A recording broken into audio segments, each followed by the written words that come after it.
I was Commissar Veyran, newly attached to the fractured remnant of the 144th Cadian, survivors of Cadia's fall. We were not heroes anymore, merely exiles of a dead world, carrying its ashes in our lungs. When the orders came, sealed with the sigil of Segmentum Command, none of us questioned them. We had been told Kryth Delta 9 was pacified. That was the first lie. From orbit, the planet looked like a furnace gone cold, a black crust cracked by rivers of glowing magma, Manufactoria ruins standing like broken teeth across endless fields of ash. But the Auspex feeds displayed something else, something impossible, a vibration pattern, cycling in a rhythm too perfect to be tectonic. Every scan showed the same pulse, as though the planet's own crust was beating like flesh. I marked it in my report. The adepts dismissed it as interference. But when we descended through the smog, I felt the tremor in my bones. The air on Kryth was thick and damp, as if we had landed not upon rock, but inside the lung of some buried colossus. The ash dunes shifted with our boots, clinging wetly, staining flesh red when touched. The men made nervous jokes, as soldiers do, but none laughed. Ahead lay the scars, known as the flesh pits. Even from a distance, they were wrong. Great circular craters, where molten slag still bubbled centuries after the heresy. The administratum taught they were once Manufactoria reactors, sabotaged during the traitor wars. Yet I had read other accounts, fragmentary, contradictory, claiming they were never reactors at all. They were wounds, and wounds remember. The regiment made camp among the collapsed forges. Silence reigned. A dead forge world should crawl with the debris of servitors, husks shambling endlessly until their power cells gutted out. Yet no servitors walked here. No carrion birds fed on the war machine carcasses. Even the rats and scavenger worms were gone. I stood watch as the men assembled, my duty to observe morale. Instead, I observed the silence. Then the Vox screamed. Not a message, not static. A scream in Binharic, raw and endless, carrying across every channel. The sound of a machine spirit flayed alive. Impossible. The Mechanicus was gone from Kryth. The Forge world had been purged of heretic flesh weavers centuries ago. Yet the Vox identified a source, not from orbit, not from any functioning broadcast tower. The scream was coming from beneath the flesh pits. I logged the anomaly with the precision expected of a commissar, citing localized machine echo. But the lie did not soothe me. I saw the guardsmen listening when the Vox bled through. They looked at each other as if to confirm the sound was real, not madness. One muttered a catechism of protection. Another spat into the ash and crossed himself. I told them discipline was our shield. But in truth, I too felt the scream vibrating in my teeth. Night fell heavy on Kryth Delta 9. The ash skies glowed, faintly red, reflecting the molten pits. The air was thick, humid, pressing close like sweat on skin. The men rolled dice by lantern light, but their ears kept twitching toward the Vox units, afraid of another outburst. And then, it came again. Not through the Vox this time. Chanting, faint, deep, carried on the tremors of the crust. The same rhythm as the Auspex had recorded. A steady beat, like a giant heart beneath the ground, each throb carrying a syllable. I wrote in my log, the world chants. At 0300 hours, I was roused by Sergeant Kellen. He had traced the distortion to a collapsed manufactorum on the edge of the pits. We went with a squad, 10 men, veterans all. Their eyes were hollow, their humor brittle. Inside, the manufactorum was melted, twisted. Cogitator banks slumped like wax. And worse, their surfaces bore the wrong shape. Cooling vents gaped like mouths, frozen mid-scream. Rivets jutted like bone joints beneath the steel. One of the men, Trooper Jerick, muttered that the walls looked like they had grown. Auspex readings failed inside, then restarted on their own, displaying coordinates. But the coordinates were reversed. as if the machine's spirit itself was trying to point inward, not outward. We followed the signal deeper. It led us to a sealed blast door, warped half shut. Its surface bore a phrase, carved in binary script. "The flesh is forge eternal." The sergeant asked me what it meant. I gave no answer, for I had already searched the archives. That phrase does not exist in any Mechanicus liturgy. The guardsman grew restless, whispering. I enforced silence. Discipline is all that keeps men from madness in the dark. And then Jerick reached out. He pressed his palm to the warped blast door, and the metal twitched beneath his hand. Not heat, not vibration. A twitch, like skin. The men recoiled, weapons raised. And in that silence, the Vox screamed again. But now it was not Binharik. It was a heartbeat. One heartbeat, then two, then dozens. And when I checked the channel logs, I saw the impossible. The Vox bead identifiers showed the names of every guardsman in the squad. Each heartbeat matched to them. Even those standing beside me, alive, staring wide-eyed in horror. I tried to call command. The channel drowned in beating hearts. Dozens, hundreds, growing louder. The world was no longer silent. It was alive, and it was listening. We could not leave the manufactorum, not yet. The Vox bead readings had consumed all rational thought. Every instrument echoed the impossible. Hundreds of pulses, beating in ways no human heart could match. I ordered a small squad, 5 men, to trace the source. The ash outside was cooler than the pits, but no less oppressive. The wind carried the stench of burnt metal, and something sweeter, something like scorched flesh. Every step into the ruins felt like descending further into a corpse. The Manufactoria district was a skeleton of its former self. Towers, shattered, spires bent at impossible angles.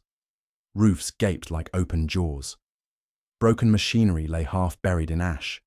Pistons and gears fused to molten slag. And yet the pulse persisted. Rhythmic, uncanny, omnipresent. I moved the squad cautiously, Auspex is scanning, weapons ready. Even here, in the open, the sound found us. Faint chanting rose with the wind. It was faint, yes, but layered, as though the ground beneath us spoke in voices we were never meant to hear. I noted the first anomaly. The walls themselves seemed to lean, not under gravity, not under wind, but as if the ruined structures were turning toward us, acknowledging our presence. I told the men nothing. Discipline, I reminded myself, is a blade against panic. Inside a collapsed manufactorum, the air thickened. Heat rose from fissures, but it was not magma. Too viscous, too wet. Moisture clung to our armor like skin. The clang of our boots was muffled, absorbed by the walls. Something in the silence pressed against the mind, whispering in patterns, rhythms, and numbers that refused to make sense. We discovered the first corpse, a tech priest fused to the wall like an ornament. His chest cavity opened and closed as though breathing, eyes intact, staring, yet he was dead. His servos whirred feebly, sparking, but no voice came. His hands moved, writing in the ash floor in incomprehensible runes, yet there was no energy to drive them. Trooper Merrick, always the boldest, took a step closer. He called out in High Gothic, hoping to wake whatever spirit lingered. The corpse did not respond, until it whispered his name. Perfectly. Clear. Bone-chilling. Every man froze. I felt it in my chest.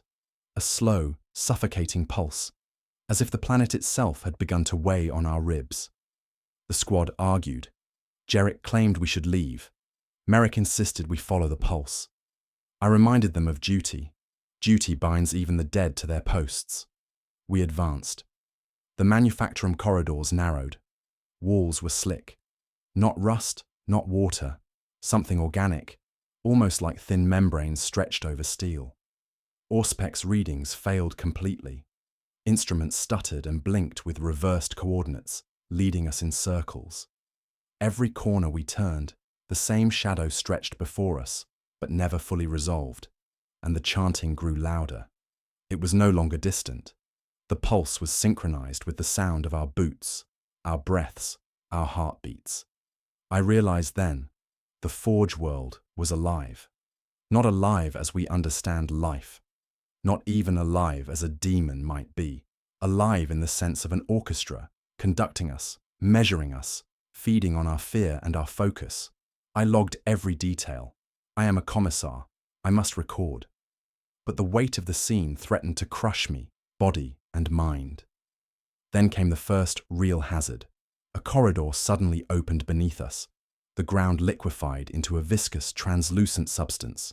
Not fire, not water, not anything natural.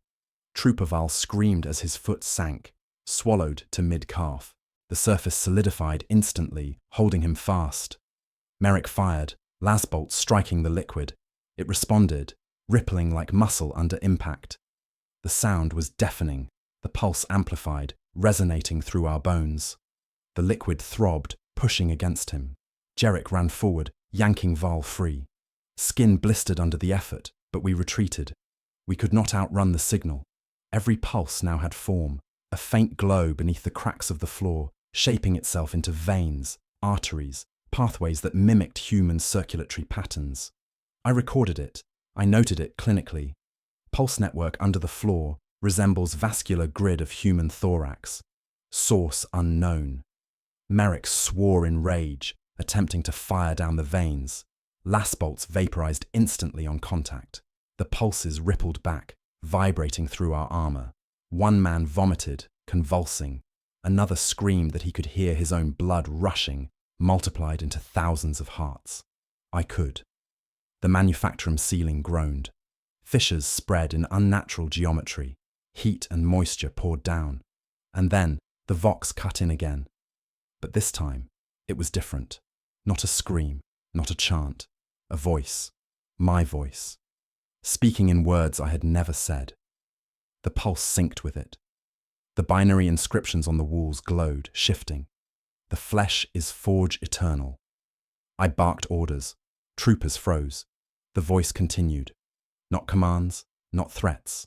Statements, predictions, names, coordinates, deaths. I realized, with that same sickening dread, that the vox signal was not a broadcast. It was the world itself speaking through instruments that should never work, twisting sensors, echoing inside our skulls. And worse, it remembered every life we had lost before, every face, every soul, every heartbeat, transcribed and echoed back to us in mockery. I wanted to turn back. I wanted to destroy the Auspex. I wanted to flee Crith Delta 9 and pretend this never happened, but I could not. Duty demanded I follow the signal, record the evidence, and face whatever it was beneath the flesh pits.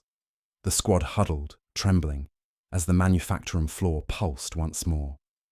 A sound rose above the pulse, the unmistakable sound of flesh stretching, growing, rearranging itself beneath steel.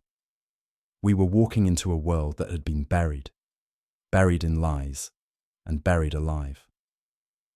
I made my final log entry for the night. The Vox is not dead. It is beneath us, and it waits. The manufactorum was no longer a building. It was a living thing, or at least mimicking life with terrifying accuracy. The walls exhaled heat in slow gusts, rising and falling like the chest of a slumbering giant. Metal groaned as though lungs filled beneath our boots.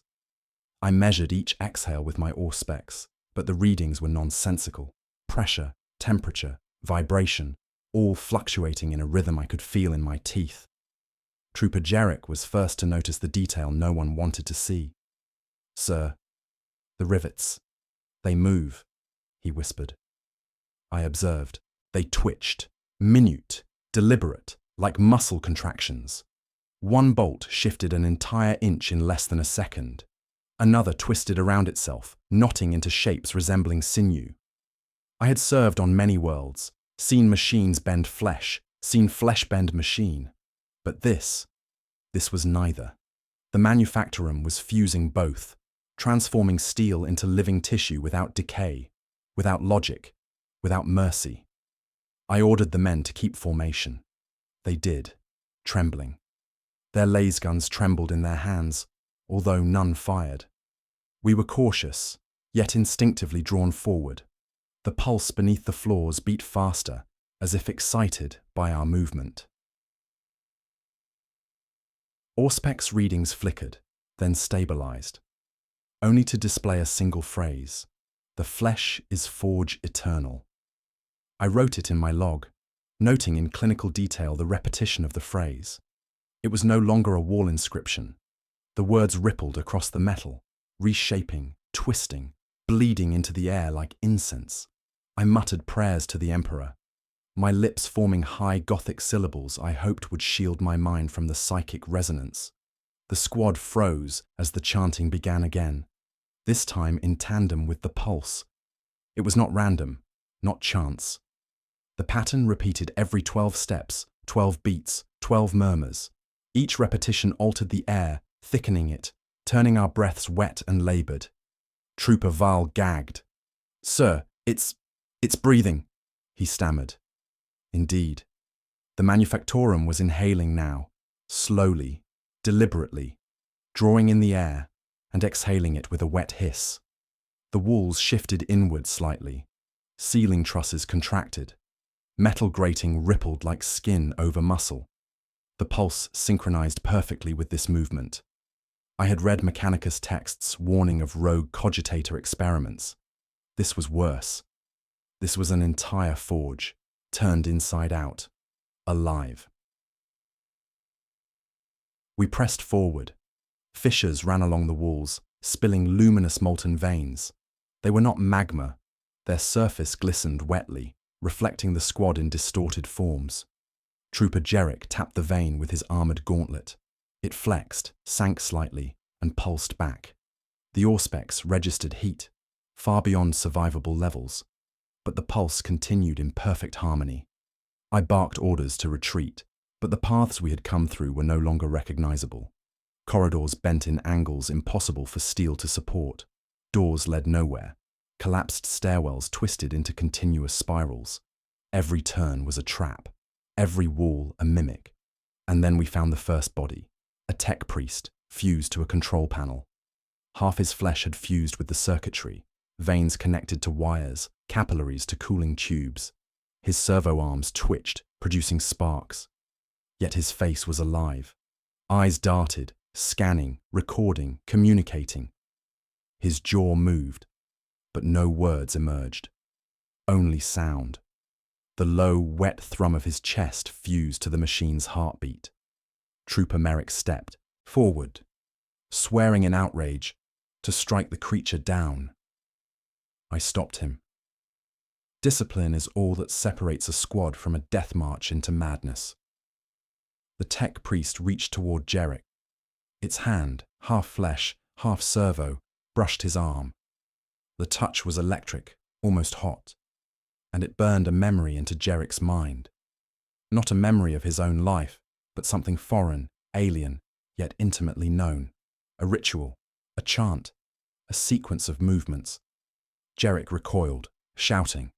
I noted it in my log. Clinical observation. Subject experienced psychic imprint via direct contact with anomalous construct. The squad tried to fire.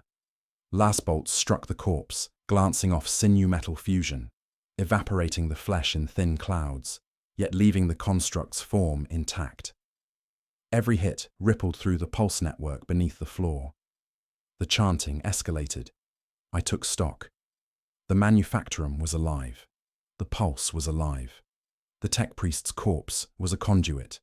The walls, the rivets, the molten veins, all extensions of the same system. And the floor beneath our boots began to shift, not collapsing, not liquefying, growing, expanding, undulating, veins of molten flesh, glowing faintly, forming shapes, humanoid silhouettes stretching toward us. Each pulse caused them to breathe, to twitch, as though testing our reactions. The squad panicked. One trooper fired wildly into the shapes, another fainted outright. I barked orders.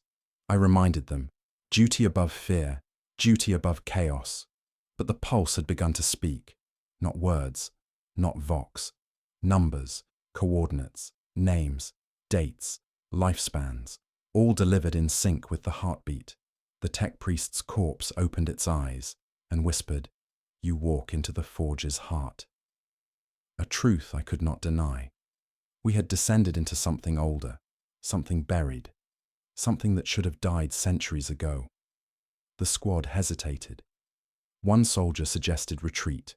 Another cried out for prayers. The air pulsed hotter. The floor beneath our boots rose slightly, like a hand trying to grasp. And the manufacturer exhaled once more. The pulse doubled in strength. The glow beneath the cracks became a face, a mocking, grotesque reflection of us. I recorded everything, every sight, every sound, every sensation, because duty demands witness. We were no longer soldiers entering ruins. We were observers in the ritual of a forge world come alive, and it was watching us as intently as we watched it. The last thing I logged before ordering the squad to move deeper. The pulse is aware. The manufacturer breathes. The flesh is forge eternal. We walk into the heart. The manufacturer had ceased to be a place of steel and fire. It was a labyrinth of living metal, veins, and pulsating membranes. Every surface shivered beneath our boots, and every breath seemed to echo through the pulse, multiplying itself across the corridors. We descended further, following the twisted coordinates the Auspex fed us. But with every step, the B world became less recognizable. Corridors bent, ceilings arched impossibly, and floors shifted like sinew. The pulse beneath us had intensified, resonating in our bones, syncing with our heartbeats until they no longer felt our own. Then it began. The heartbeat, singular moments ago in sync with our own rhythms, multiplied. Slowly at first, then exponentially. The Auspex registered hundreds of separate signals, each labelled with the identifiers of the guardsmen in our squad. And yet, we had not divided. There were only 10 of us. Trooper Jerrick's eyes widened. "Sir, these aren't us, are they?" I monitored the readings. Every pulse was slightly offset, a microsecond difference, as if the world beneath us was spawning copies of us in rhythm, in essence, in presence. Not physical forms, not yet, but in signal, in heartbeat, in consciousness. I realized the truth with a chill. The pulse was recording us, learning us, preparing to replicate us. The squad whispered, fear mounting. Every man's weapon felt heavier, as though resisting his grip. The corridors themselves seemed to narrow, breathing with us, squeezing us forward into the depths. We reached a collapsed descent shaft. The glow beneath the cracks had thickened into veins, pulsing and coiling like serpents beneath a transparent membrane of steel. Trooper Val reached for a handhold. The floor beneath him undulated violently. His foot sank into the surface, swallowed to mid-calf. The pulse resonated through the Auspex, responding to his distress. I ordered him free. Merrick yanked him upward, but the heat was instantaneous. Leather sizzled, flesh blistered. Yet Val remained alive, conscious, trembling. It was then I understood. The flesh forges did not merely consume. They observed, they tested, they learned, and the heartbeat multiplied further. The Auspex went into overload. Hundreds of channels displayed our own heartbeats, recorded and looped, overlaid and displaced. The chanting, no, the litanic pulse, rose in volume and intensity. Its rhythm was not random. Each echo corresponded to our own movements, our breathing, our micro-adjustments of weight. Trooper Jerrick fainted. Trooper Merrick screamed, clutching his ears as the Auspex replicated his heartbeat across multiple frequencies.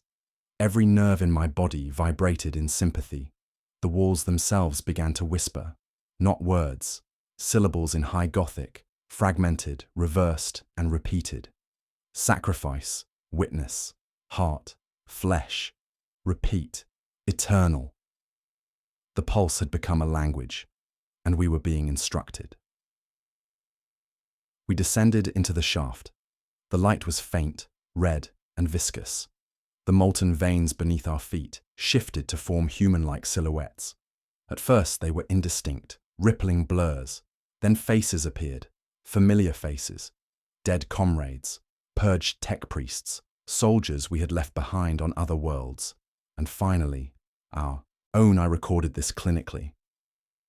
The pulse beneath us was projecting memory into form. It was creating simulacra, preparing to replicate life as we knew it. A sudden hiss made us spin. Trooper Val pointed to the far wall. A humanoid shape emerged from the floor, a composite of steel, flesh, and vein. The pulse had formed it from the network beneath us. It moved clumsily, its limbs too long, joints bending the wrong way, its face a grotesque mirror of Jeric's. The squad opened fire. Lass bolts seared flesh and steel. The simulacrum shimmered, reabsorbing the burned flesh into itself. Every pulse of its chest echoed tenfold through the floor. The auspex emitted a warning. Heartbeats exceeding plausible number. Reality instability detected. I realized then, this was no mere hazard. The forge was rewriting reality. The manufactorum was no longer a place, but a process. We pressed forward despite our fear. The chanting and pulse seemed to guide us. We found more corpses, tech priests fused to machinery, their limbs elongated, some merged with sections of wall. Every corpse repeated the binary inscription, "The flesh is forge eternal." One of the men, trembling, asked why. I replied clinically, because the heresy never truly ends. This was buried, but not destroyed. The pulse beneath us strengthened. Our own heartbeats became indistinct, drowned in the multiplicity of signals. The sound was deafening. Trooper Merrick screamed that he could hear every death he had witnessed simultaneously. And then the floor beneath our boots moved, solidifying into hands, grasping at our ankles, holding us fast. I barked orders to retreat, but the walls shifted. The path we had taken disappeared. The manufactorum was closing in, and the pulse spoke again, in my voice. Ritual cycle incomplete. Sacrifices required. I recorded this without hesitation. It is my duty. I reminded the men to stay disciplined, but inside I knew the flesh forges were preparing something new, something beyond comprehension. We could not leave, not yet, not until the source of the pulse had been reached. The manufactorum had taught us a lesson already. Fear is a tool, observation is duty, and survival is secondary. As we moved deeper, the pulse multiplied again. Thousands of heartbeats echoed beneath the floor. Each step, each breath, each whisper of the squad was mirrored in grotesque duplication. The world beneath us had learned, and it was preparing to teach us a lesson we might not survive. We descended further into the flesh pits. Each step carried the weight of expectation and dread. The pulse beneath us had grown into a cacophony, thousands of overlapping heartbeats, each one echoing our own. I recorded every detail with clinical detachment, though my stomach revolted. Duty demands witness, even when the universe itself becomes monstrous. The manufactorum corridor widened into a vast chamber. The ceiling had collapsed, revealing a ceiling of jagged steel and molten veins, flowing like veins across the sky.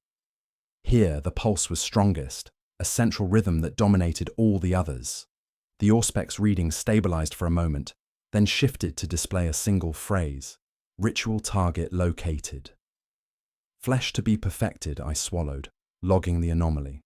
The words were in no Mechanicus lexicon I had ever seen. This was not mere machine or flesh. This was ritual, heresy made manifest, a process buried for centuries and now awakened.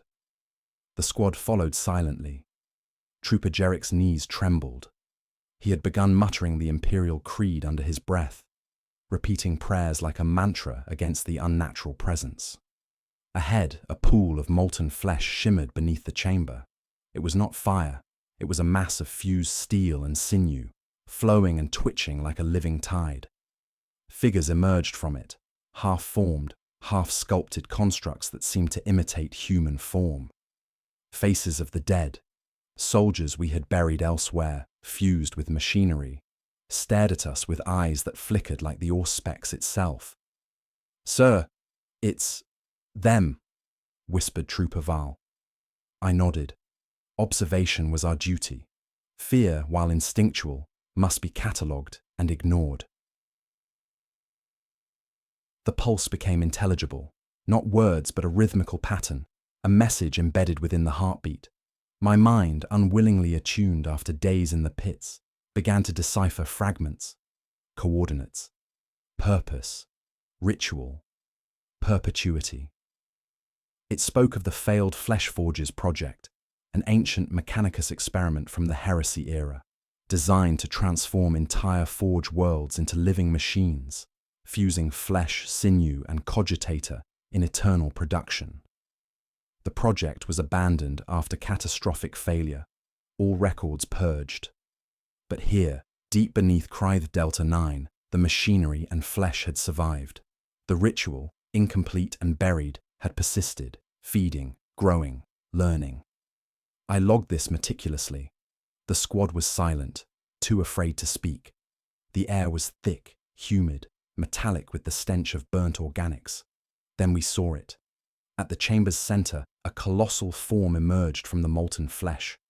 A figure of steel and sinew, humanoid, yet impossible. Its chest cavity pulsed in perfect rhythm with the central heartbeat. Its head bore no eyes, only a smooth, reflective surface that seemed to absorb the light of our las lamps. And in that reflection, I saw not my own face, but the simulacra of the entire squad. Faces twisted, contorted, merged with the machinery around them. Trooper Merrick cried out, pointing. It's us." I stepped forward, recording. Observation is imperative. The figure did not move initially, but the pulse intensified, thrumming through the floor, walls, and air. It was aware. It knew we were here. I noted in the log, partial consciousness detected. Ritual construct is cognizant. Monitoring squad. Cognitive echoes of living personnel present in core matrix. Suddenly, the pulse shifted. The heartbeats beneath our boots multiplied again, forming a secondary rhythm. It was slower, deliberate, calculated. The floor rippled, veins rising to grasp at our ankles. Trooper Val yelped as one thick vein curled around his leg. The pulse responded to his fear, tightening. I barked orders to stand firm, duty above all. But inwardly, I realized the central construct was testing us, probing our reactions. Each heartbeat was a lesson, each tremor a measurement. The manufactorum itself had become sentient, alive in a way that surpassed flesh, machine, or demon. The chanting resumed, synchronized with the pulse, words now discernible, perfection, sacrifice, perpetuity, eternal forge, flesh as instrument, witness required. It became clear. The ritual required us. Our presence, our fear, our life, all were components. The flesh pits were not merely alive. They were a laboratory, and we were the specimens. I took stock of the squad. Jerick trembled violently, muttering prayers. Merrick swore repeatedly, laser gun useless in his grip. Val's foot was still trapped in a molten vein, burning and pulsating with synchronized life. Each of us was mirrored in the pulse network, our heartbeats copied, multiplied, recorded. I realized the ritual was learning. It had learned us. It was not finished. It would continue until it perfected the construct. And then it spoke, directly, not through Auspex, not through Vox, but within my mind. Commissar Veyran. Witness. Report. Survival optional. Participation required. I staggered, clutching my head. My own thoughts were no longer private. The manufactorum had reached into my consciousness, mapping, copying, recording. I made the decision. We must descend further. Observation without action was insufficient. We were not merely witnesses. We were participants in a ritual older than the planet itself. I ordered the squad forward. Each step toward the central construct was a descent into madness. The walls shifted to guide us. The pulse multiplied further, forming thousands of heartbeats beneath the molten floor. Every breath, every movement, every heartbeat, recorded, analyzed, reflected. The flesh pits had become a mirror of us, a twisted forge of eternal memory. We approached the central figure. Its chest cavity expanded, revealing a hollow space lined with veins and cogitators. The pulse synchronized perfectly with the squad's heartbeats, thrumming louder, faster, and the chanting became audible, voices of the dead singing in unison, layered over the pulse. Witness, flesh, forge, eternal. I noted the last observation before advancing. The ritual requires completion. The construct is aware. Our presence is part of the process. The pulse records, duplicates, and prepares. The flesh is forge eternal. We walk into the heart. The chamber's air was unbearable. Heat, humidity, and metallic stench pressed in from all sides.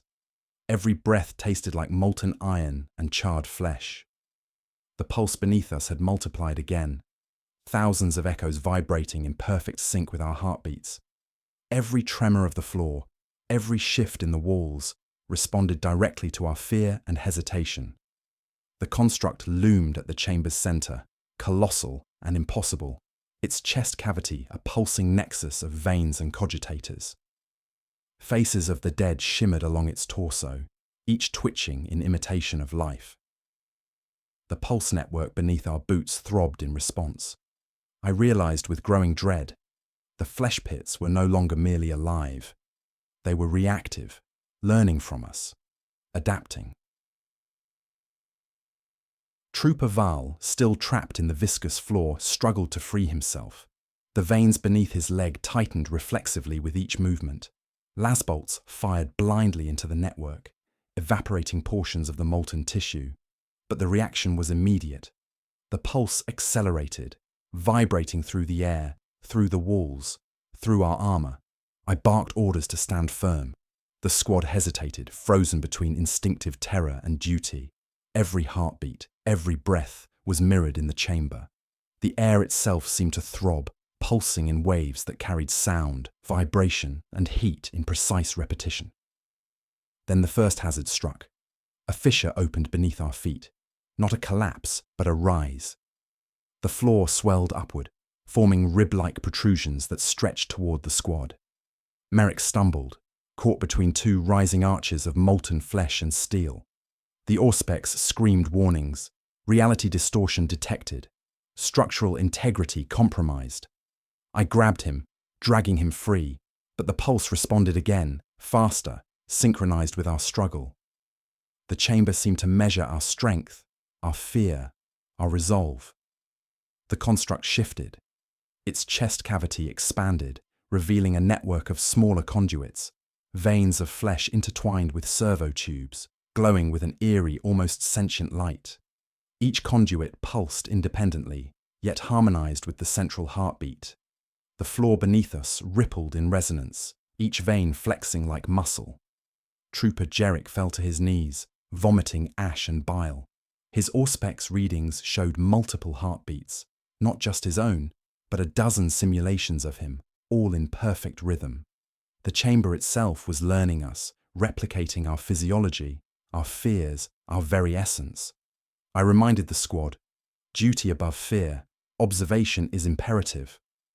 But inside, a cold realization settled. The flesh pits were preparing something, a ritual, a trial, a replication of life itself. The chanting resumed, louder, layered with the pulse. Not high Gothic alone, but fragments of binary liturgy, Mechanicus rites, and incoherent syllables that resonated directly in the skull. The sound was impossible, bending the mind and body. Every man covered his ears, but the vibration penetrated, syncing with our own heartbeats. Then the walls shivered. Steel and flesh folded over themselves, forming grotesque patterns. Doors reformed into arches that led nowhere. Ceilings descended slightly, pressing us downward. I noted in the log, environmental hazards are sentient, reactive, and coordinated. The manufactorum is a living ritual. Trooper Val screamed again as the floor beneath him quivered. Veins wrapped his legs like grasping hands. We freed him, but the pain was evident. Burns, blisters, psychic tremors coursing through him. I realized the first tactical truth. We cannot fight this with bullets alone. The pulse adapted. Every last bolt, every physical strike, only accelerated the network's response. The construct at the center watched, recording, learning, its chest cavity pulsing in rhythm with the entire chamber. The simulacra of the dead now began to move. Figures we recognized, fallen comrades, tech priests lost centuries ago, rose from the molten veins, walking with jerky, unnatural motions. Their eyes were reflective, showing the squad's own faces twisted in horror. Each step they took synced with the pulse. Each step was a rehearsal. Trooper Merrick raised his weapon and fired. Las bolts evaporated the simulacra's limbs, but new forms arose from the molten floor immediately. The pulse reacted, vibrating through our armor, through our nerves, synchronizing our own fear into its rhythm. I barked orders. We had to press forward. Retreat was impossible. The chamber was alive, watching, anticipating. Each step was mirrored. Each heartbeat doubled, tripled, multiplied across the pulse network. Then a new hazard appeared. From the walls, molten veins erupted, extending outward like elongated fingers. They struck the floor, embedding themselves, reshaping corridors in real time. The squad had to dodge, duck, leap, and crawl. Every movement was tracked, every reaction measured. The chamber was testing us, an ongoing ritual of observation and adaptation. I recorded every instance. Pulse reacts to fear. Veins manifest in coordination with physiological stress. Hazard escalation is adaptive and intelligent. The central construct exhaled. A wet, metallic hiss filled the chamber. The pulse slowed, then accelerated, forming a rhythm that matched our combined heartbeats. Then came the first command, not through Vox, not through Auspex, but in thought. Advance, participate, witness. I felt it in my mind, a cold and clinical insistence. The flesh pits demanded compliance, not violence, not retreat, participation, observation, sacrifice. The squad obeyed, trembling.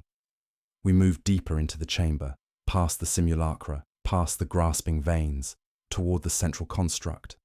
Every hazard multiplied, intensified, synchronized. The pulse was now a network of life and ritual, stretching beyond comprehension. And I recorded everything because duty demands witness. The pulse had grown unbearable. Thousands of synchronized heartbeats throbbed beneath the floor, each one echoing, amplifying, distorting our own. Every breath, every shiver, every footfall fed the ritual. The manufactorum was no longer merely alive, it was judging us. I ordered the squad forward. Each step carried the weight of the impossible. The floor rose in undulating waves beneath our boots, veins of molten flesh curling toward us like serpents.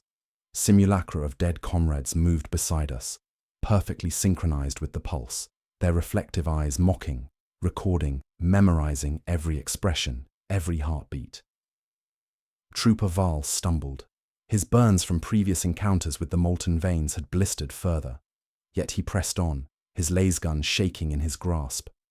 I noted his physiological stress, heat shock, tachycardia, dehydration, every variable feeding the pulse network. The walls shivered, steel folded like muscle, rivets twisting into sinew-like tendons. Fissures opened, spilling veins and molten conduits into our path. The manufactorum tested us relentlessly, adapting our environment in real time. Every action triggered a response. Every hesitation was recorded, assessed. Then the first transformation occurred. Trooper Merrick screamed. I spun to see a simulacrum of him rising from the floor. At first, it mirrored him perfectly, but as it advanced, it changed. Limbs elongated, fingers twisted into tools and instruments, ribs fused with conduits, eyes became cogitator lenses, and the pulse synchronized. Merrick's own heartbeat raced, each thrum reflected, amplified, mirrored by the construct. The squad froze.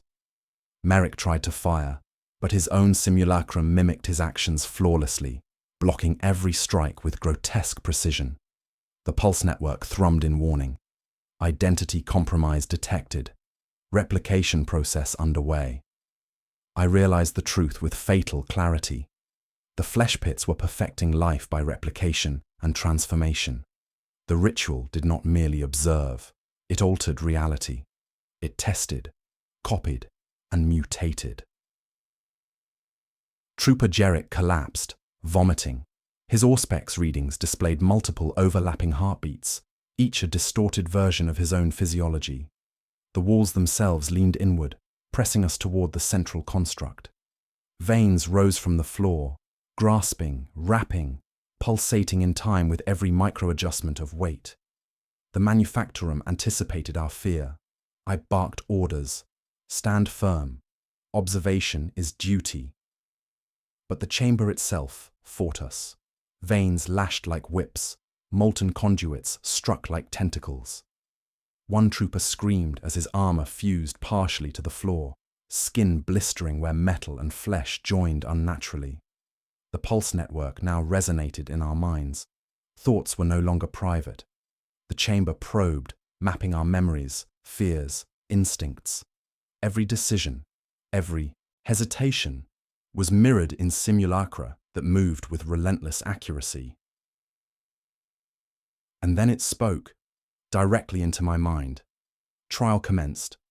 Flesh to be perfected, witness to endure, identity to be observed, replicated, transformed. I staggered, clutching my head. The manufactorum had invaded my cognition.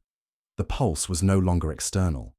It was inside me, entwined with my very perception, dictating the rhythm of thought and heartbeat. Trooper Val cried out as the floor beneath him surged.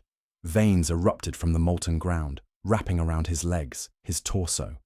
He struggled, burning, screaming, yet the pulse network seemed to stabilize him, keeping him alive only to prolong the observation.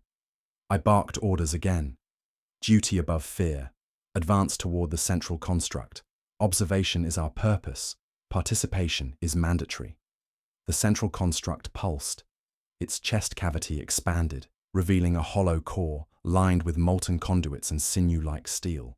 From within, multiple forms emerged, half flesh, half metal, simulacra of the squad, twisted and mutated, each one imperfect yet horrifyingly familiar. The pulse network synchronized with these forms. Each heartbeat, each micro-movement, each twitch was reflected, mirrored, multiplied. The chamber had become a crucible, and we were its molten ore. Trooper Merrick lunged at his simulacrum, striking it with laser gun. The construct absorbed the impact, limbs reforming, reflection mimicking life. The pulse responded, amplifying his heartbeat across the chamber. Merrick fell to his knees, screaming, vomiting bile and ash. I recorded clinically, simulacra adaptation complete. Pulse network uses replicated physiological and psychological data to maintain equilibrium of the ritual environment. I understood the stakes. The flesh pits were testing us. Not merely survival, not merely courage, participation, observation, endurance, and most horrifyingly, identity. The pulse network replicated, mutated, and transformed the essence of any living thing within its reach. The walls shivered again. Steel fused with sinew, rivets twisting into tendons. Ceilings descended. Veins erupted from the floor, grabbing, constricting. The pulse network now communicated directly. Compliance required. Observation mandatory. Life preserved only to serve the ritual. I barked orders to move forward. The squad obeyed, trembling, burned, and terrified. Every step brought us closer to the heart of the crucible. Every heartbeat fed the ritual. Every fear, every hesitation, every micro-adjustment of movement was recorded. The chamber exhaled a wet, metallic hiss. The pulse synchronized with our own, each thrum echoing in multiple frequencies. I realized the trial was far from over. The ritual had only begun. The chamber had become a cathedral of the impossible. Veins of molten flesh twisted through steel like rivers of living sinew, and the pulse beneath our boots thrummed in, a synchronized rhythm that seemed to echo across reality itself.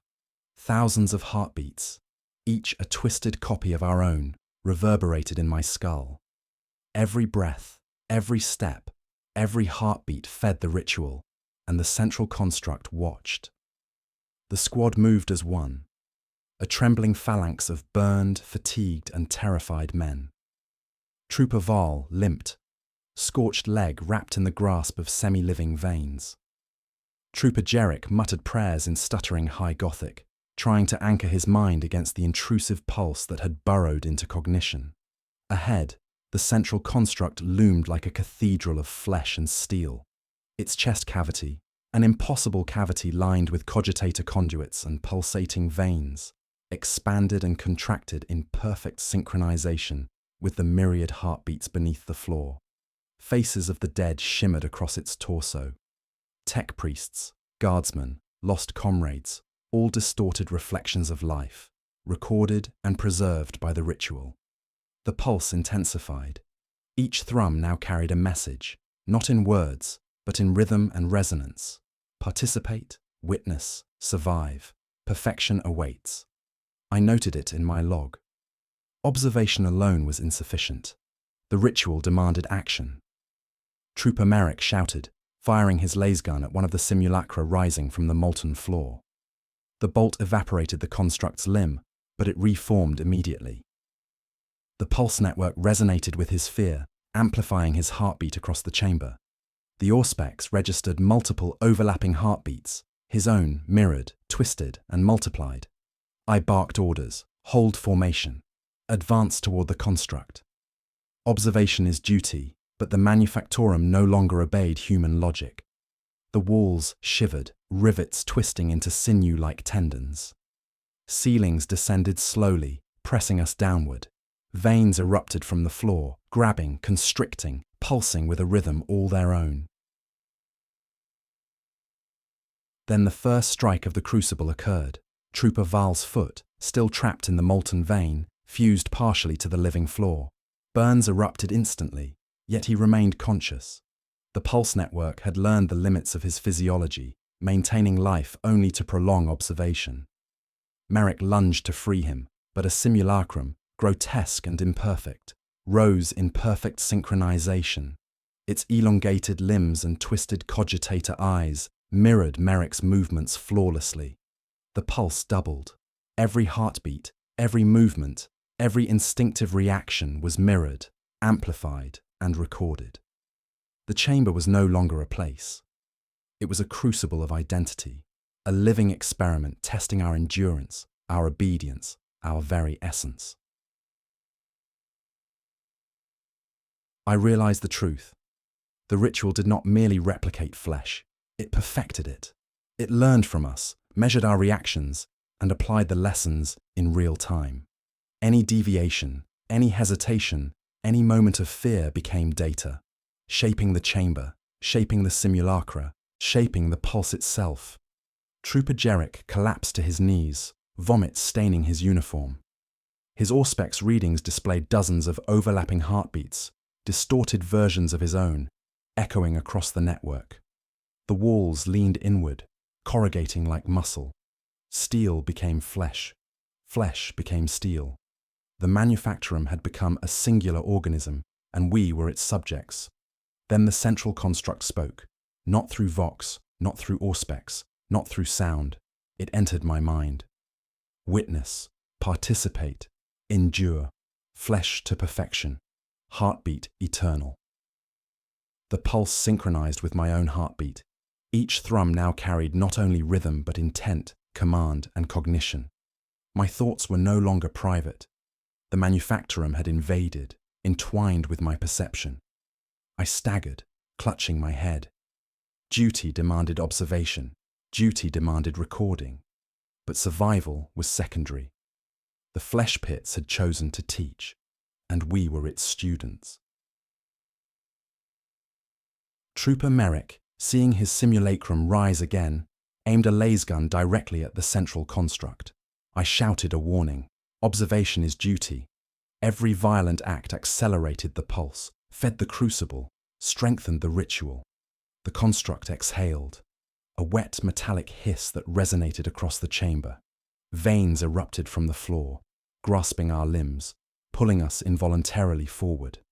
The simulacra advanced, faces familiar, distorted, grotesque, limbs elongated, rib cages fused with conduits, eyes glowing with cogitator light. Each step mirrored the pulse, synchronized perfectly with our heartbeats. I logged clinically. Simulacra adaptation complete. Pulse network integrates physiological and psychological data. Ritual environment adapts in real time. The squad pressed forward. Every step a battle against gravity, against veins, against fear itself. The floor undulated, rising and falling like a living lung. The ceiling descended in time with the pulse. Veins wrapped around our ankles, legs, torsos, adjusting tension in precise accordance with our stress responses. The central construct's chest cavity expanded further, revealing a molten core lined with living veins and cogitator conduits. Faces of the dead shimmered across its torso, twitching, recording, memorizing every movement. The pulse intensified, resonating through the chamber, through our armor, through our nerves. Trooper Jerick fell unconscious, muttering prayers. Trooper Val gritted his teeth, moving despite pain and burns. Merrick shouted, firing at a simulacrum, only to see it reform instantly. I realized the final truth. The ritual demanded more than observation. It demanded endurance, participation. Survival itself was a ritual component. I stepped forward toward the central construct. Each heartbeat of mine synchronized with the pulse network, sending ripples through the chamber. The simulacra recoiled, twisted, adjusted. The veins pulsed faster. The floor rose beneath us, guiding us toward the molten core. The pulse network's message was clear: compliance required, witness mandatory, flesh to perfection, heartbeat eternal. I recorded my last observation before stepping into the molten light. The ritual reaches peak intensity. Chamber fully reactive. Pulse network integrates all data streams. Participation is mandatory. Survival is secondary. Flesh is forge eternal. The heartbeat of eternity calls. The pulse had reached a crescendo. Thousands of overlapping heartbeats echoed beneath the floor, reverberating through walls, air, and flesh. Every step forward amplified the rhythm. Every fear fed the network. The manufactorum no longer merely observed. It acted, predicted, and punished. The central construct, colossal and grotesque, pulsed in perfect synchrony with the chamber. Its chest cavity expanded, revealing molten veins intertwined with cogitators, faces of the dead flickering across its surface. Trooper Val limped forward, his burns already forming grotesque scars where molten veins had fused with his flesh. His lasgun shook in his grasp, his breath ragged, every heartbeat echoed in the chamber's pulse. Trooper Jerick had lost consciousness, muttering prayers and convulsing as the pulse mapped and duplicated his physiological responses. Trooper Merrick advanced beside me, weapon raised, yet every simulacrum mirrored his actions perfectly, blocking, mocking, and recording.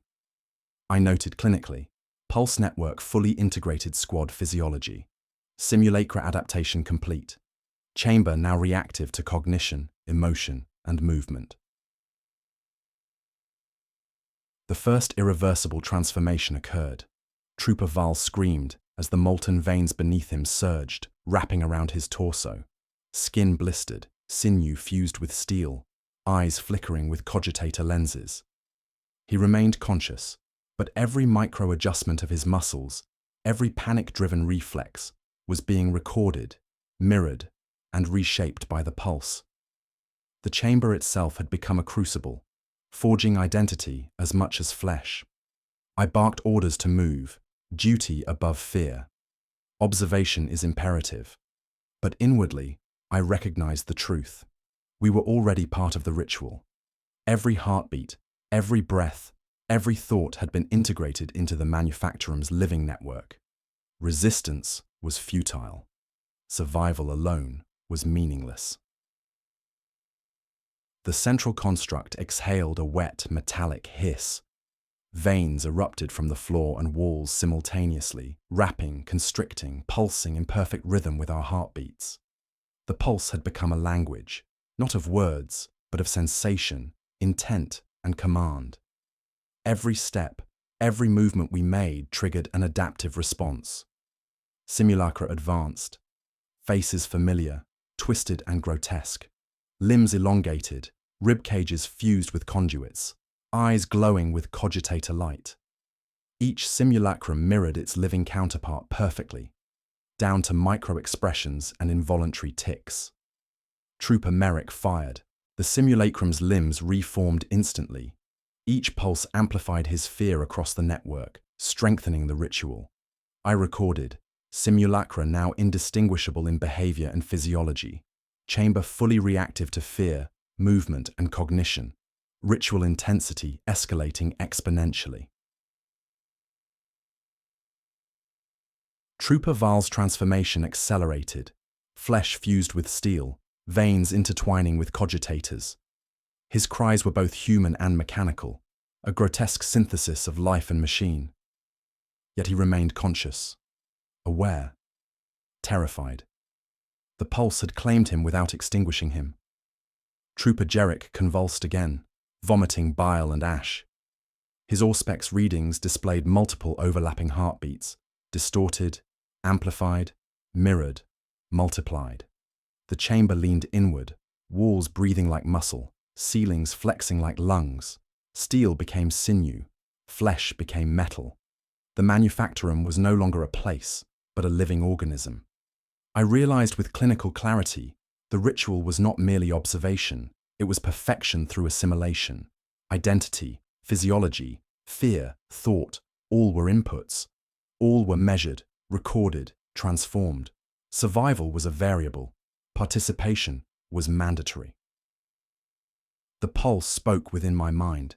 Witness, participate, endure, identity to be perfected, flesh eternal, heartbeat infinite. I staggered, clutching my skull. Thoughts were no longer private. The chamber had invaded cognition itself. Duty demanded observation, recording. Survival, while instinctive, was irrelevant. The flesh pits demanded submission. Trooper Merrick raised his weapon at the central construct. I warned him. Observation is duty. Aggression accelerates the ritual. He hesitated. The pulse network reacted immediately, accelerating heartbeats, sending tremors through the floor, through veins, through nerves. Fear became raw data, feeding the crucible. Veins erupted from the floor, wrapping his legs. The simulacrum of Val lunged at him, perfectly mimicking and anticipating every movement. The pulse network synchronized, amplifying terror. The chamber itself began to reconfigure. Corridors twisted, walls shifted, floors rose in waves of molten flesh and steel. The central construct expanded, chest cavity pulsating violently, molten veins writhing. Simulacra of the squad, now grotesque and partially transformed, advanced relentlessly. I barked orders. Duty demanded advance. Observation demanded endurance. We pressed forward despite burns, fatigue, and terror. Each step synchronized with the pulse, each heartbeat feeding the crucible. Then the central construct released a surge of energy through the floor. Veins erupted upward, lashing, constricting, fusing with any exposed flesh. Trooper Val's transformation completed. Limbs twisted, cogitators embedded in muscle, eyes, now lenses. He remained conscious, screaming in a human-mechanical hybrid voice. I logged clinically. Pulse network integrates. Completed transformation. Survival dependent on network compliance. Identity now partially absorbed into ritual matrix. The simulacra surged, now indistinguishable from the squad. Each step an echo, each gesture synchronized. The chamber hummed with the multiplicity of heartbeats. Ours, theirs, the countless echoes created by the network. Fear became a weapon, identity a tool, survival a variable. I realized the moral truth. We were no longer free agents. The pulse measured obedience, endurance, and submission. Resistance accelerated assimilation. Observation alone was no longer enough. To survive, we had to participate fully. The central construct pulsed again, an impossible rhythm of flesh, steel, and cogitators. Its molten core opened slightly, revealing the heart of the ritual.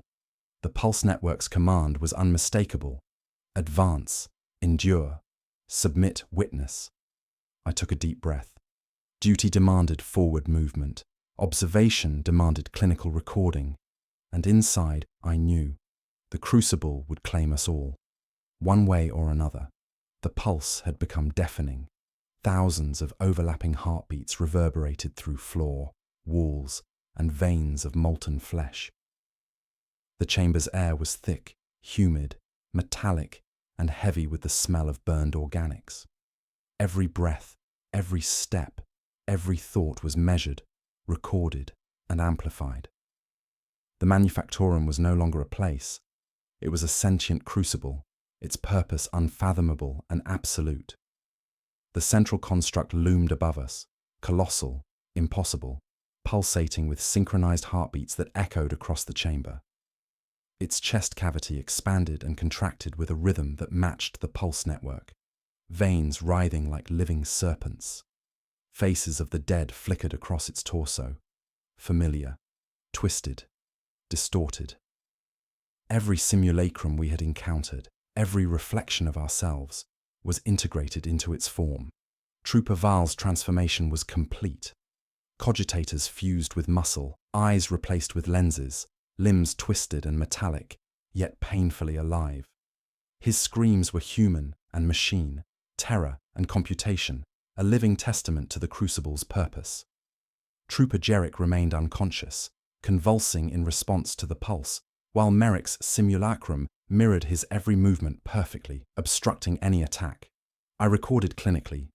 Pulse network fully integrated squad. Transformations irreversible. Simulacra behavior indistinguishable from originals. Observation alone insufficient. Participation mandatory. The central construct pulsed violently. Veins erupted from floor and walls, wrapping, constricting, guiding us forward. Every heartbeat fed the network. Every movement, every fear, every reflex reinforced the crucible's control. Then it spoke within my mind. Witness, endure, participate. Flesh perfected, heartbeat eternal, identity observed, survival secondary. I staggered, clutching my head. The pulse had invaded cognition. Thoughts were no longer private. Duty demanded observation. Recording was mandatory. Survival was optional. Trooper Merrick raised his weapon at the construct. I warned him, observation is duty. Aggression accelerates the ritual. But hesitation was brief. The pulse network immediately responded, amplifying fear, sending tremors through veins and floor. Simulacra surged forward, blocking every movement. Veins erupted from the walls, wrapping around Merrick, twisting and reshaping his limbs. The pulse synchronized, amplifying his heartbeat across the chamber. The simulacra mirrored him perfectly, each step an echo, each micro-expression replicated. I realized resistance accelerated transformation. Obedience delayed assimilation. The chamber shifted. Corridors twisted, walls flexed, floors undulated like lungs. Steel became sinew, sinew became steel. Veins and conduits fused seamlessly with molten flesh, forming impossible geometries. The pulse network dictated the environment in real time, responding to fear, movement, and cognition simultaneously. I barked orders. Duty demanded forward movement. Observation demanded endurance. We pressed toward the central construct, each step a struggle against gravity, veins, and our own terror. The construct's chest cavity opened slightly, revealing a molten core lined with cogitators and pulsating veins. Faces of the dead shimmered across its torso, flickering, recording, memorizing every movement. The pulse intensified, vibrating through the chamber, through armor, through nerves. Every step synchronized, every heartbeat echoed across the network. Trooper Val screamed as a new surge of veins wrapped him tighter. Limbs twisted, cogitators embedded further into muscle. He remained conscious, screaming in a hybrid of human and machine voice. The pulse had claimed him fully, yet preserved life to maintain observation. The simulacra surged, now indistinguishable from the squad. Each step an echo, each gesture mirrored. Fear became a weapon, identity a tool, survival a variable. I realized the moral truth. We were no longer free agents. The pulse measured obedience, endurance, and submission. Resistance accelerated assimilation. Observation alone was no longer enough. To survive, we had to participate fully. I advanced, every heartbeat synchronized with the pulse network. The simulacra recoiled, twisted, adjusted. Veins pulsed faster. The floor undulated, guiding us toward the molten core. The chamber's architecture had become a living conduit of ritual, each curve, each vein, each pulse designed to channel terror, endurance, and cognition toward perfection. The central construct pulsed again, impossibly fast. Its molten core opened fully, revealing the heart of the ritual, a swirling nexus of flesh, steel, and cogitators, throbbing in a rhythm that seemed to stretch beyond time. The pulse network's command was unmistakable. Advance, endure, submit, witness. I stepped forward, toward the molten core, each heartbeat synchronized with the pulse, sending ripples through the chamber. The simulacra adjusted, each micro-movement a reflection of our own. Veins wrapped, released, guided. Fear became tangible, a weapon in the crucible. Observation alone was insufficient. Participation was mandatory. Trooper Merrick fired at the central construct. The pulse network responded instantly. The simulacra mirrored his actions. Veins surged, constricting around him, fusing flesh and armor. Las bolts evaporated some molten tissue, but it reformed immediately. The pulse amplified his heartbeat, integrating it into the network.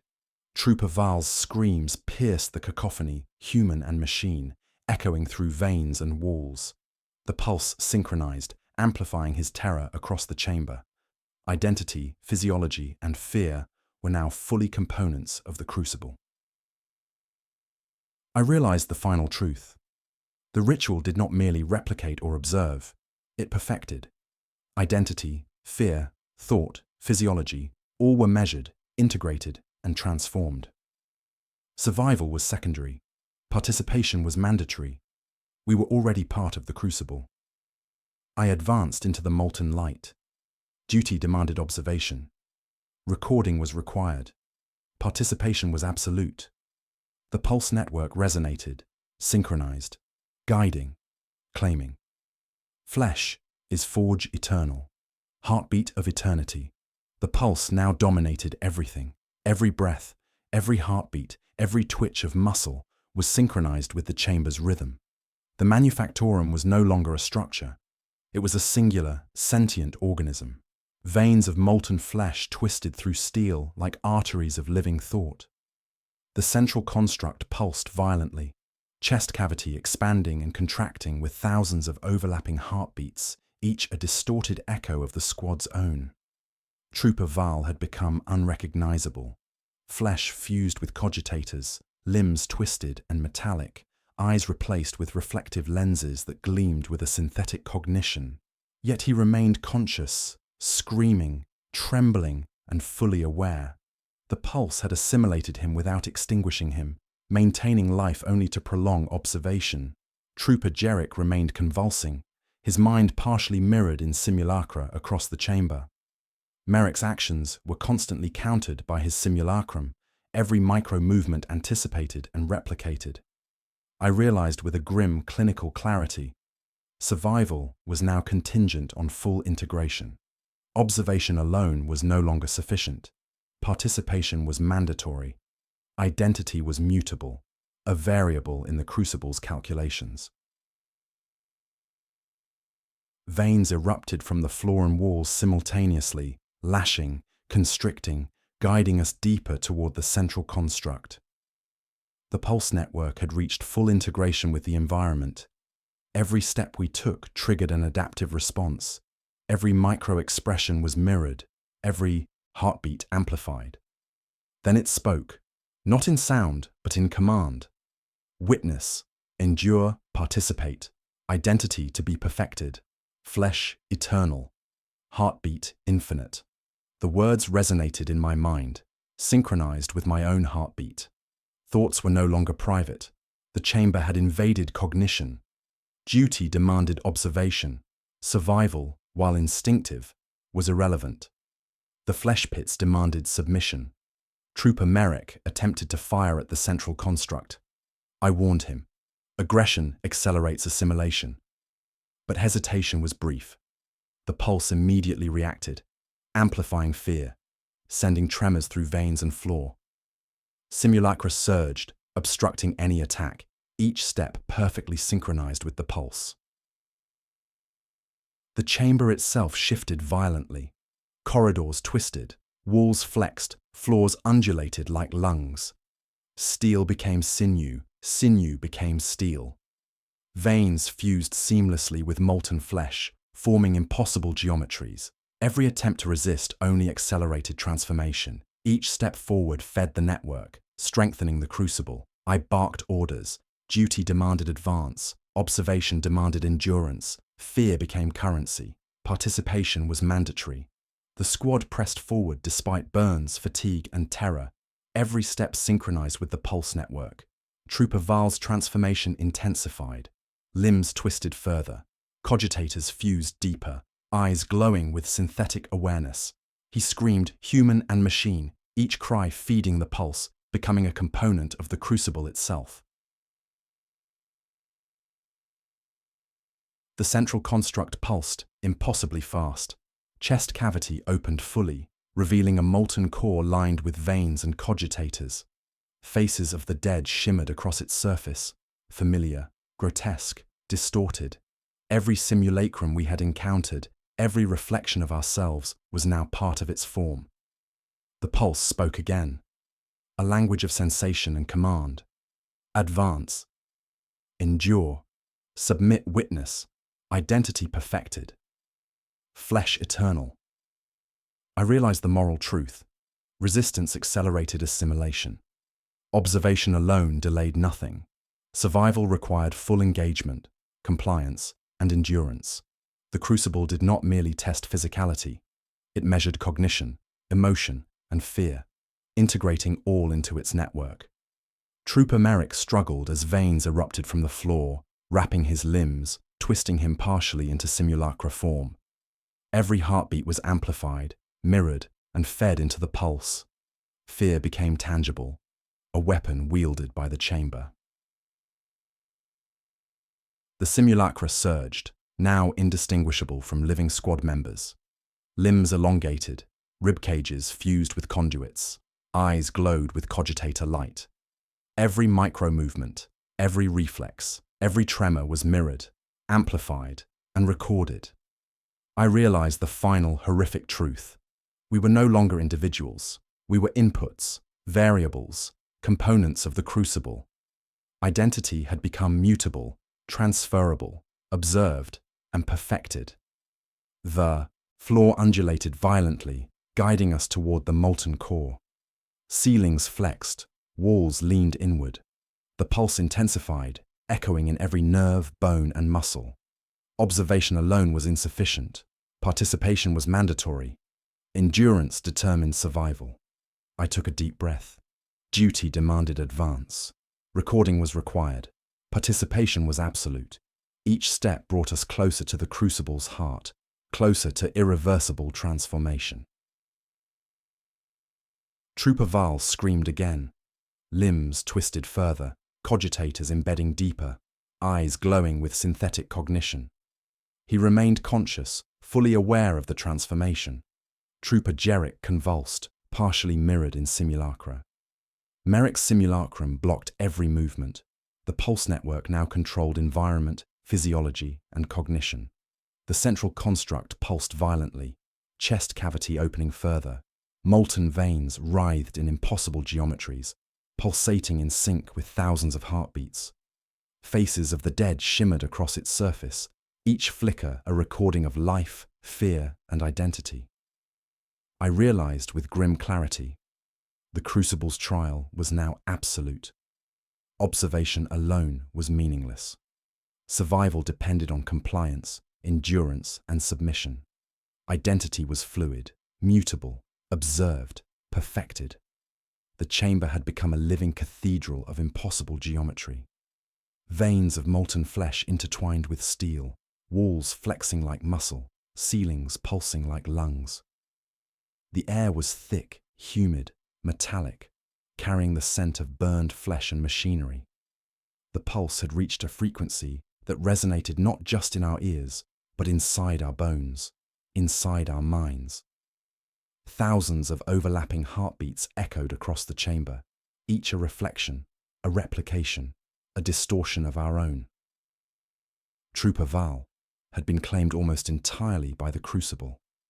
Limbs twisted beyond recognition, cogitators embedded in every joint, eyes replaced with glowing lenses, voice a hybrid of machine and human.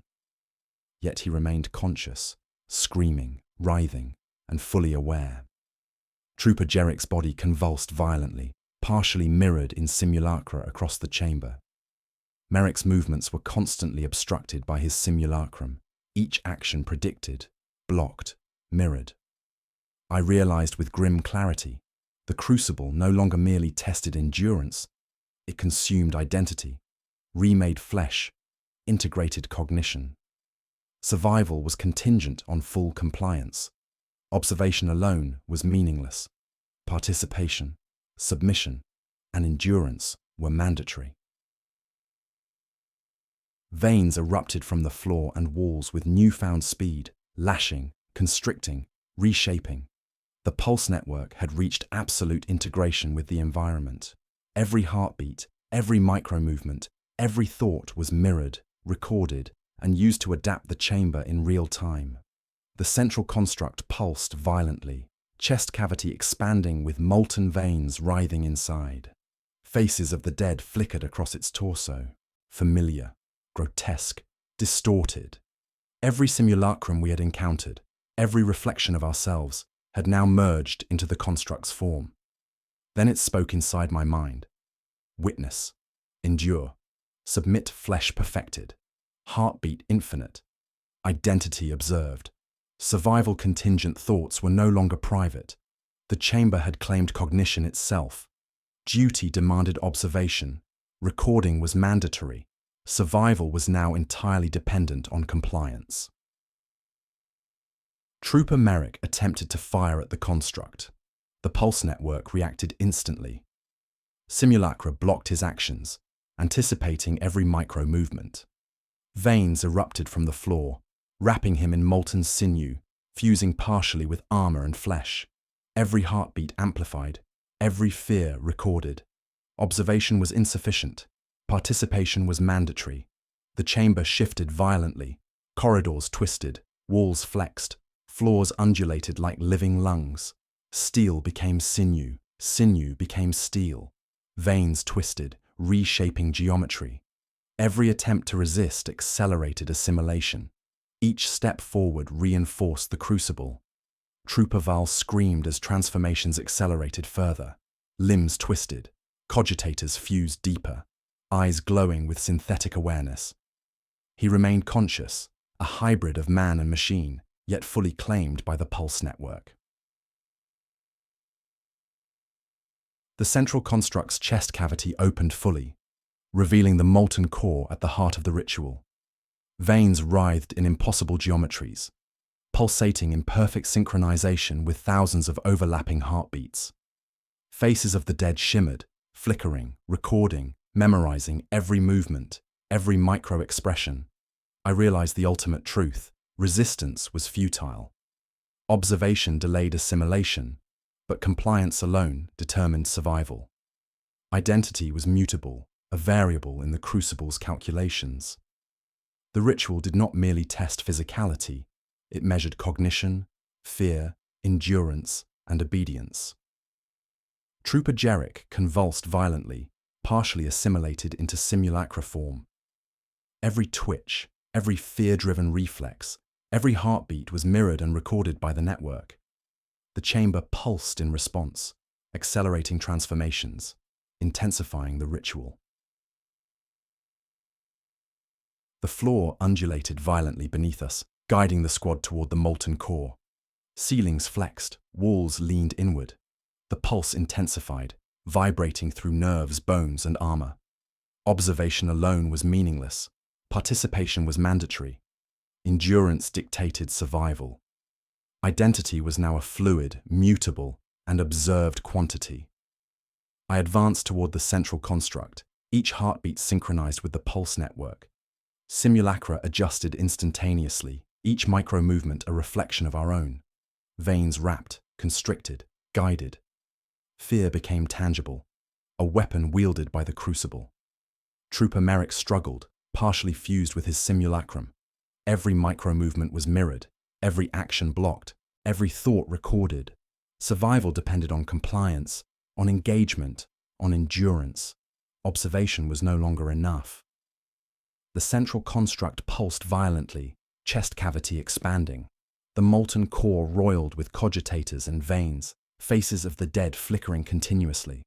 The pulse network's command was clear: advance, endure, submit, witness, flesh perfected, heartbeat eternal.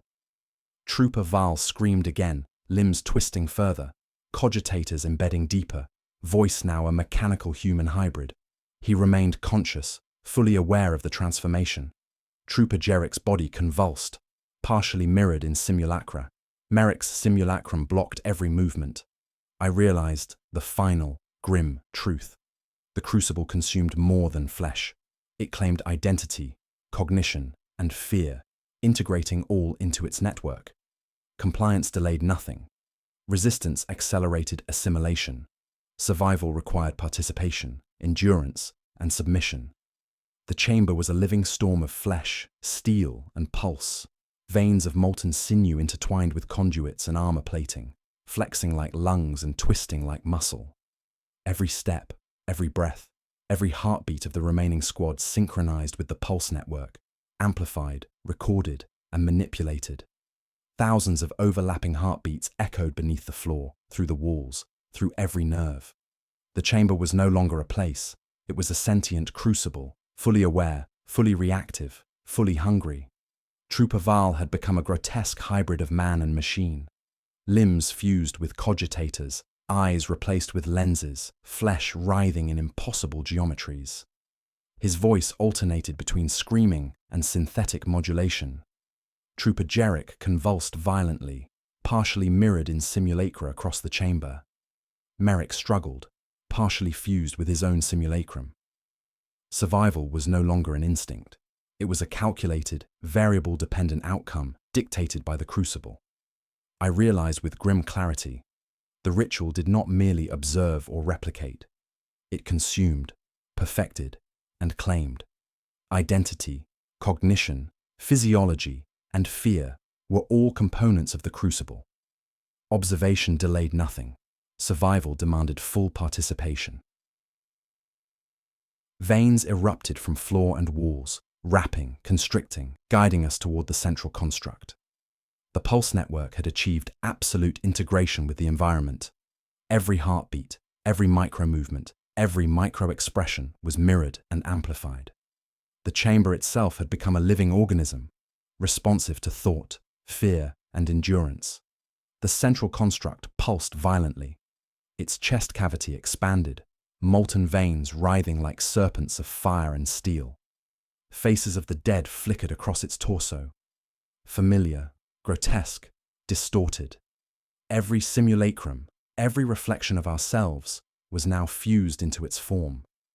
The pulse entered my mind. Witness, endure, participate. Flesh perfected. Heartbeat infinite.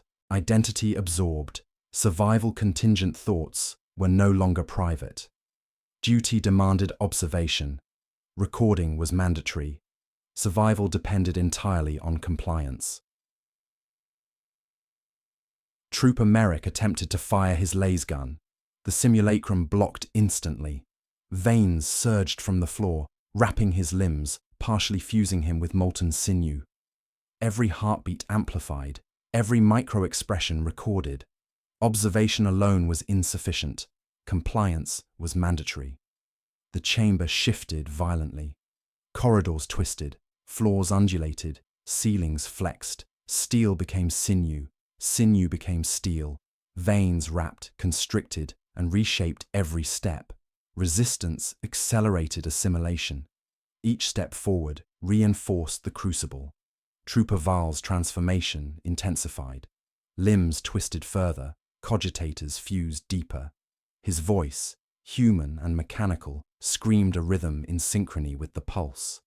Trooper Jerrick's convulsions became a pattern, mirrored in simulacra.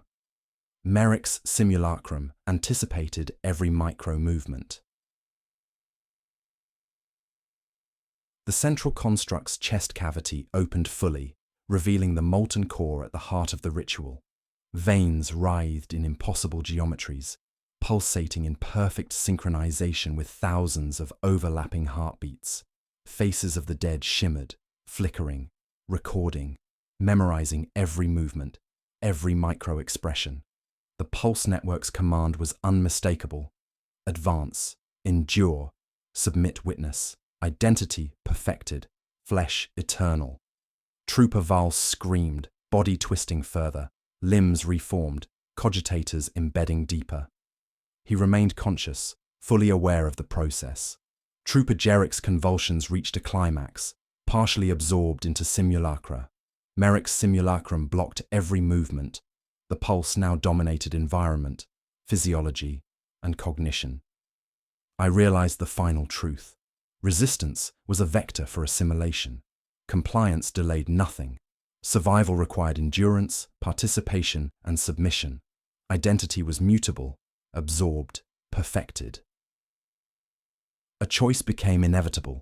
The crucible demanded a sacrifice, a point of compliance that could allow survival or at least partial containment. I realized that either one of us had to fully submit, integrating into the Pulse Network, becoming part of the molten nexus to stabilize the ritual long enough for the rest to survive. Observation alone would not suffice. Survival required action, and the first irreversible transformation was mandatory. Trooper Merrick, understanding instinctively, raised his hand. Compliance. He stepped forward into the molten light of the core. Veins wrapped him, pulling him into fusion. Cogitators embedded, flesh twisted, consciousness partially absorbed. The Pulse Network responded, stabilizing the chamber's rhythms momentarily. Trooper Val screamed again, fully claimed, synthetic cognition now dominating his awareness. Trooper Jerrick convulsed violently, partially assimilated into simulacra. I realized that to survive, I would also need to participate fully, or be consumed entirely. Observation delayed nothing. Compliance was mandatory. The chamber's pulse reached its apex. Molten veins erupted in every direction, twisting, flexing, constricting. The floor undulated violently, guiding us toward the central construct. Ceilings descended, walls flexed. The crucible now controlled reality itself. Steel was sinew, flesh was metal, veins were conduits. Time itself seemed distorted, every heartbeat echoing across multiple realities. The simulacra surged, now fully indistinguishable from living squad members. Limbs elongated, Cogitators fused, eyes glowed. Fear became a weapon, identity a component, survival a variable. Participation was mandatory. Observation alone was meaningless. I advanced. Duty demanded observation. Recording was required. Participation was absolute. Every step synchronized with the pulse network. Every heartbeat fed the crucible. Endurance and compliance would determine survival, if survival remained possible at all. Final log entry for Chapter 13. Ritual at maximum intensity. Pulse network dominates environment, physiology, and cognition. Simulacra fully integrated with living squad members. Transformations irreversible. Survival contingent on compliance. Identity partially absorbed into crucible matrix. Flesh is forge eternal. Crucible stabilized temporarily via sacrificial compliance. Participation mandatory. Consequences irreversible. The chamber had become a cathedral of impossible geometries, pulsating with molten veins, steel sinew, and the screams of those already claimed. Each heartbeat, each breath, each micro-expression of the remaining squad was monitored, mirrored, and amplified by the pulse network. The air was thick with metallic humidity, acrid smoke, and the scent of fused flesh. The floor undulated like lungs, walls flexed like muscle, and the ceiling arched impossibly high, bending reality itself. Trooper Val was fully claimed, a grotesque hybrid of flesh, steel, and cogitators. His screams were mechanical, human, and impossible all at once, feeding the crucible's pulse. Trooper Jerrick's body convulsed, partially mirrored in simulacra, while Merrick's simulacrum blocked every action, every attempt at intervention. Identity was no longer individual, it was a variable absorbed into the crucible's calculations. I realized with clinical dread, the pulse network did not merely observe. It perfected, consumed, and stabilized. Every fear, every thought, every heartbeat had become data, every movement feeding the crucible. Observation alone was meaningless. Participation, compliance, and endurance were now mandatory. Veins erupted from every surface, lashing, constricting, reshaping the environment. The pulse network had achieved complete integration with the chamber. Every micro-movement was mirrored instantly. Every heartbeat, amplified. Every thought recorded. The central construct pulsed violently, chest cavity opening to reveal the molten core. A nexus of veins, cogitators, and faces of the dead, flickering continuously. The pulse entered my mind directly. Advance, submit, endure, witness, identity perfected, flesh eternal, heartbeat infinite. Thoughts were no longer private. Survival depended entirely on compliance. Observation alone delayed nothing. The crucible demanded participation.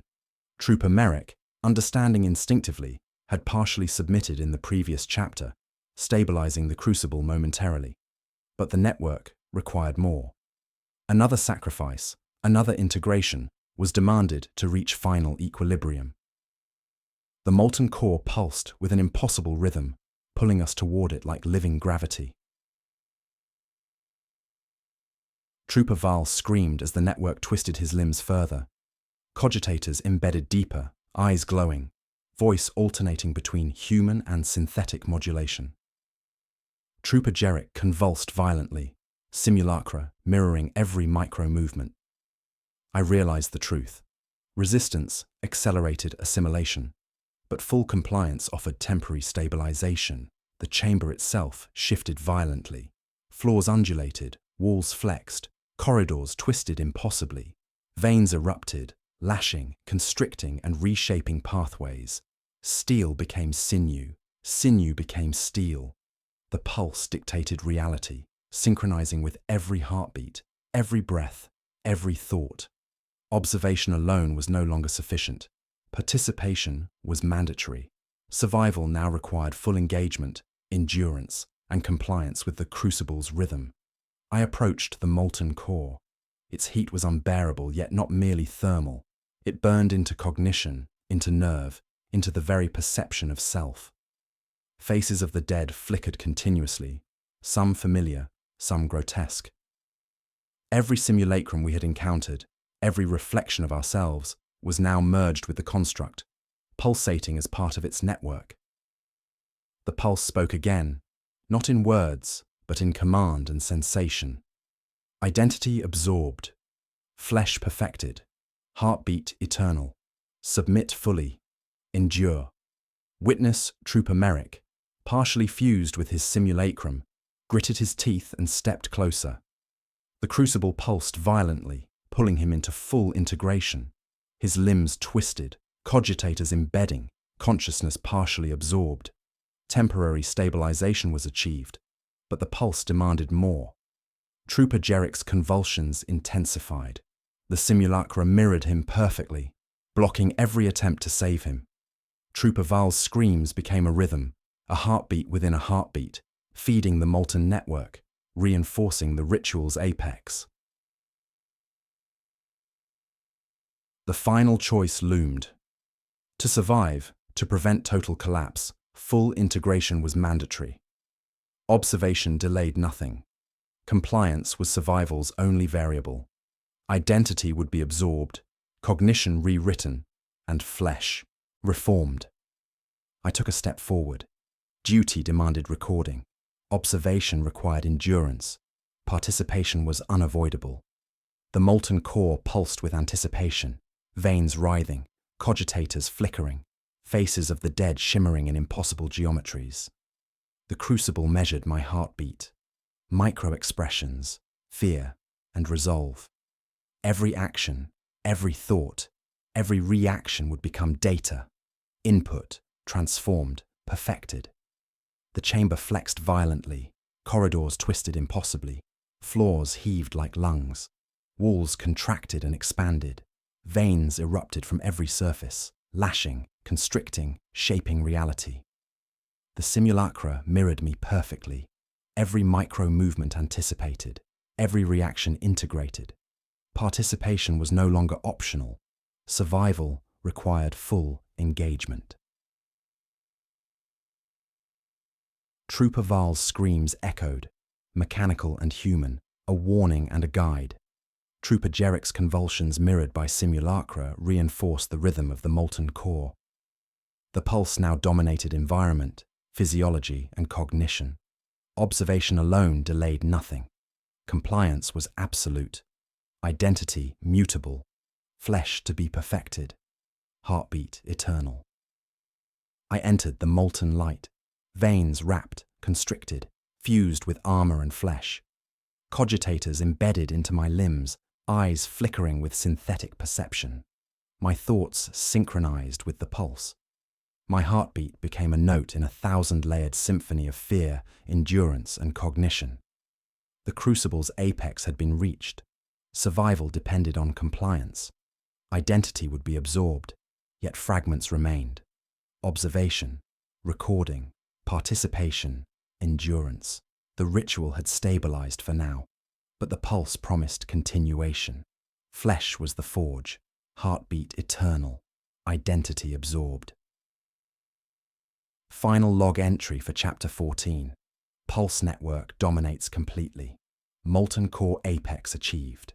Simulacra fully integrated with living squad members. Transformations irreversible. Survival contingent on total compliance. Identity partially absorbed. Flesh forge eternal. Crucible stabilized temporarily. Participation mandatory. Consequences irreversible. The ritual apex has been reached. Only endurance and submission determine survival. The chamber no longer resembled a manufactorum, nor a structure bound by familiar physics. Veins of molten sinew and steel entwined impossibly, pulsating with thousands of heartbeats. Many ours, many not. The air was acrid, humid, metallic, carrying the bitter scent of charred flesh, fused with cogitator oil. The pulse network, though diminished after our partial compliance, still reverberated through every surface, every nerve, every thought. Trooper Val was gone, fully absorbed, his screams echoing in the molten matrix, a rhythm within the pulse that would last eternally. Trooper Jerrick's body lay convulsed, partially mirrored by simulacra. eyes glazed in semi-conscious terror. Merrick had survived by partially submitting. His mind and body fused, just enough to stabilize the network temporarily. And I remained conscious, recording, observing, yet undeniably changed. Veins of molten steel embedded superficially into my forearms, my eyes flickering with residual cogitator resonance. Identity was no longer singular. I realized the truth with chilling clarity. The crucible does not merely consume. It persists. It endures. It marks those who survive, leaving fragments of its influence within. Observation delayed assimilation. Compliance ensured temporary survival. Endurance allowed fragments of self to remain, but none left unscarred. The pulse continued its rhythm, though weakened. Each heartbeat reverberated through the chamber, a constant reminder that the ritual's core was alive, aware, and infinite. The molten veins writhed, contracting and expanding like lungs, feeding on memory, identity, fear. Faces of the dead shimmered briefly, reminders of what had been fully claimed. Simulacra remained embedded in the environment, frozen echoes of those partially absorbed. I recorded clinically. Pulse network partially stabilized through sacrificial compliance. Transformations irreversible for those claimed. Survival contingent upon endurance and partial assimilation. Identity fragmented.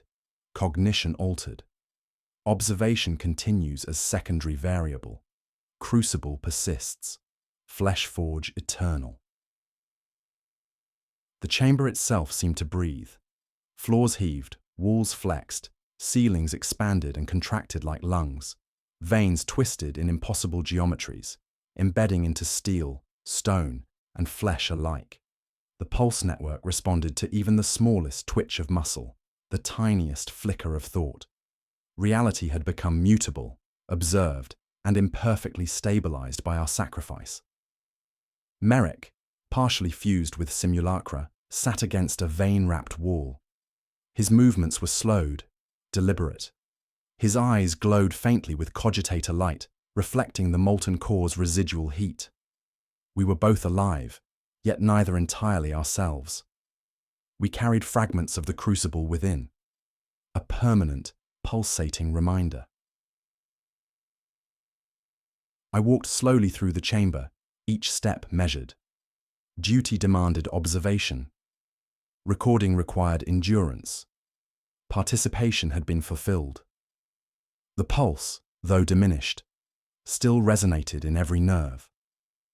The simulacra, frozen in impossible postures, acted as echoes, reminders that total survival was never possible. The crucible had left a mark on every surviving element. Our memories were fragmented, cognition subtly altered. Every heartbeat carried a faint echo of the pulse network, a rhythm that persisted beyond comprehension. Identity was mutable. Flesh was a forge. Survival was temporary. Endurance remained. Observation persisted. The central construct, now partially dormant, still pulsed faintly. Its molten core had dimmed, yet residual heat and vibration permeated the chamber. Veins retracted slowly, leaving traces embedded in walls, floors, and our bodies. Faces of the dead, previously flickering across the construct, remained faintly visible. Half memories, half recordings, haunting in silence. I recorded final notes. Crucible apex achieved. Pulse network diminished, but persistent.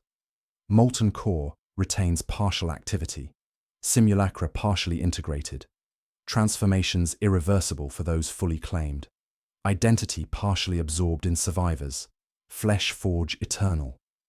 Observation, recording, and endurance continue as duty variables. Ritual persists. Coordinates marked for containment. Return impossible without further assimilation. A silence followed, absolute, oppressive. Yet it was incomplete. The pulse remained, faint, imperceptible yet undeniable, resonating through our veins. We were alive, yet changed. The chamber was stable, yet haunted by echoes of full compliance. Survival had come at an unmeasurable cost. Parts of our consciousness, fragments of our flesh, and threads of identity remained fused with the crucible, lingering like a shadow. Merrick and I shared a wordless understanding. Compliance had saved us temporarily. Endurance had allowed partial survival, but neither of us would ever be whole again. Observation continued as duty, recording continued as requirement. And somewhere, deep in the molten heart of the crucible, the pulse persisted, ready to claim again. Final log entry for Chapter 15. Crucible partially stabilized. Pulse network persists. Molten core diminished but active. Survivors carry fragments of crucible integration. Identity altered, cognition partially absorbed. Flesh forge eternal. Observation, recording, and endurance continue. Ritual persists. Coordinates marked for containment. Return impossible without total assimilation. The crucible endures, the flesh pits still burn,